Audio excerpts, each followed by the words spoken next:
আসসালামাইকুম। আজকে আপনাদের সাথে আমি কোয়াটেক্সের একটা 5 সেকেন্ডের ট্রেডিং স্ট্র্যাটেজি শেয়ার করব। যদিও 5 সেকেন্ডের ট্রেড খুবই রিস্কি, বেশিরভাগ সময় লস হয়। তারপরে 5 সেকেন্ডের ট্রেড নেওয়ার জন্য আমাদের সবচেয়ে ভালো হয় স্লো মার্কেট খুঁজে বের করা এবং strong round number plus support রেজিস্ট্যান্সের কাছ থেকে রিজেকশন আসতে পারে এমন জায়গা, মানে মূলত ট্রেডটা নেওয়াই হচ্ছে রিজেকশন দেখে। আমরা একটা ভালো মার্কেট দেখি পাই কিনা, যদি ভালো মার্কেট পাবো না হয়তো আশা করি এখন।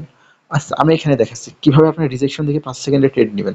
মার্কেটটা যদি এই ক্যান্ডেলটা মার্কেটটা আপে প্রেশার আছে, যদি মার্কেটটা নিচ থেকে চালু হয় একটু, তাহলে আমরা আপের জন্য ট্রেড নেবো 5 সেকেন্ডে। দেখা যাক কি হয়।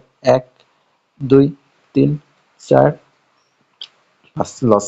আচ্ছা, এমন মুভমেন্ট মার্কেট আপনারা পাবেন না। আমি একটা স্লো মার্কেট খুঁজে দেখানোর চেষ্টা করি। স্লো মার্কেট ছাড়া 5 সেকেন্ডের ট্রেড একেবারে রিস্কি, কারণ যে মার্কেট লাফালাফি করবে সেখানে আপনি যতই ট্রেড নেন আপনার অপোজিট চলে যাবে। এই যে এখানে স্ট্রং রাউন্ড নাম্বারের কাছ থেকে একটা রিজেকশন আসার সম্ভাবনা আছে। আমি 5 সেকেন্ডের জন্য ডাউনে ট্রেড নিলাম। দেখা যাক কি হয়। 1 2 3 4 5 উইন হয়ে গেল। আচ্ছা আচ্ছা, এইভাবে হচ্ছে আপনারা ডাউনের জন্য ট্রেড নেওয়ার চেষ্টা করবেন সবসময়।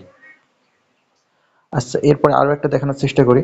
মার্কেট হচ্ছে যে এই ক্যান্ডেলটা আবার একটু শেষ হোক, নিচের দিকে আসুক। এই ক্যান্ডেলটা নিচের দিকে আসে, নিচের দিক থেকে যদি রিজেকশন আসার সম্ভাবনা থাকে তাহলে আমরা উপরের দিকে ট্রেড নেব।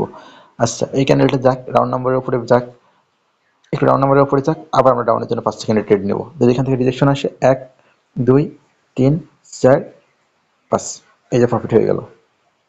এই যে দুইটা ট্রেড নিচ্ছে, দুইটা হচ্ছে প্রফিট হয়েছে। এইভাবে হচ্ছে আপনারা যদি নেন তো এইভাবে নেওয়ার চেষ্টা করবেন রিজেকশন দেখে। যদি 5 সেকেন্ডের একেবারেই রিস্কি না নেওয়াই সবচেয়ে ভালো হয়। যদি এই ক্যান্ডেলটা নিচে আসে, একটু নিচে আসে, দেখেন আমি 5 সেকেন্ডের জন্য একটা ট্রেড নিয়ে দেখাবো। যদি 5 সেকেন্ডের ট্রেড নিলে বেশিরভাগই লস হওয়ার সম্ভাবনা সবচেয়ে বেশি থাকে। তবে ট্রেন্ডের পক্ষে বা বিপক্ষে এমন বুঝে আপনি হচ্ছে স্ট্রং জায়গা দেখে যেখান থেকে রিজেকশন আসতে পারে সেখান থেকে আপনি নেওয়ার চেষ্টা করবেন, তাহলে এটা খুব মোটামুটি একটু ভালো কাজ করে। ধন্যবাদ সবাইকে, ভালো থাকবেন। এবং যারা ট্রেডিং রিলেটেড কোনো হেল্প চাচ্ছেন তারা আমার সাথে যোগাযোগ করতে পারেন। ধন্যবাদ সবাইকে।